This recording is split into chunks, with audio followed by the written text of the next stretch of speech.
বাঙালির অত্যন্ত প্রিয় কিন্তু ঘুগনি। ঘুগনি খেতে কিন্তু আমরা ভীষণ ভালোবাসি। অনেকের বাড়িতে কিন্তু সানডেতে লুচি ঘুগনি একদম মাস্ট হবেই। চলুন আজকে ঘুগনির ভিডিওটা দেখতে থাকুন। কি কি মশলা দিলাম, কিভাবে করলাম। ঘুগনির মটরটাকে ধুয়ে সারা রাত্রি ভিজিয়ে রেখেছি। এখানে 300 গ্রাম মতো মটর আছে। প্রেসার কুকারে মটরটা দিয়ে দিচ্ছি, নুন দিয়ে দিলাম, একটু হলুদ দিয়ে দিলাম, ঢাকনাটা লাগিয়ে দিচ্ছি। 3টে সিটি আসা অব্দি অপেক্ষা করব। 3টে সিটি হয়ে গেল, খুলছি। একদম সুসেদ্ধ হয়েছে।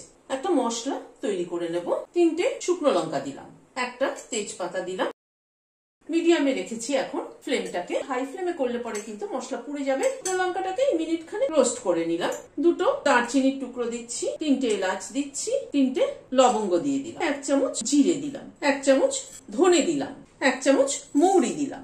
ড্রাই রোস্ট করে নিচ্ছি। এই মশলাটাকে ড্রাই রোস্ট করে মিক্সিতে গুঁড়ো করে কন্টেনারে রেখে দিলে কিন্তু অনেক কিছুতে ব্যবহার করা যায়। অনেক সবজিতে ব্যবহার করা যায়, ডালে ব্যবহার করা যায়। তাতে কি তরকারির টেস্টের কিন্তু অনেক পরিবর্তন হয়। মিনিট 2 মতো একটুখানি ড্রাই রোস্ট করে নিলাম। ঠান্ডা করে এটাকে মিক্সিতে গুঁড়ো করে নিচ্ছি। সরষের তেল দিচ্ছি। এখানে 2টো আলু ছোট ছোট করে কেটে হালকা একটু বয়েল করে নিয়েছি। আলুটাকে দিয়ে একটু ভেজে নিচ্ছি। একটু নুন দিয়ে দিলাম, ভেজে নিলাম। এবার তুলে নিচ্ছি। একটা দারচিনি ফোড়ন দিলাম, 2টো এলাচ দিলাম, 2টো লবঙ্গ দিলাম, একটা তেজপাতাকে ছিঁড়ে দিয়ে দিলাম, 1/2 চামচ সাদা জিরে দিলাম। ফোড়নটাকে একটু ক্র্যাক করিয়ে নিচ্ছি গ্যাসের ফ্লেমটাকে মিডিয়ামে রেখে। এখানে 4টে পেঁয়াজকে মিহি করে কোচানো হয়েছে।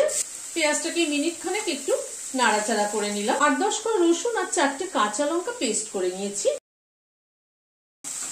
মিনিট খানেক একটু নাড়াচাড়া করে নিলাম। এখানে 1.5 চামচ মতো আদা বাটা আছে, সেটা দিয়ে দিলাম।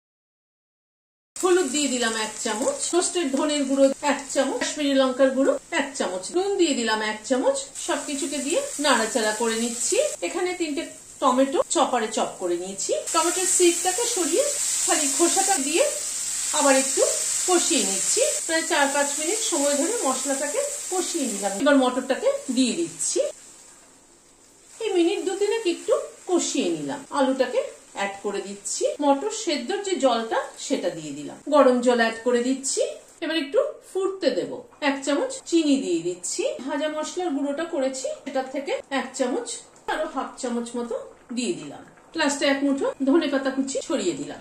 এই যে ভাজা মশলার গুঁড়োটা আর ধনেপাতা দিলাম, তাতে কিন্তু টেস্ট একদম পাল্টে যাবে। গ্যাসের ফ্লেমটাকে বন্ধ করে দিলাম।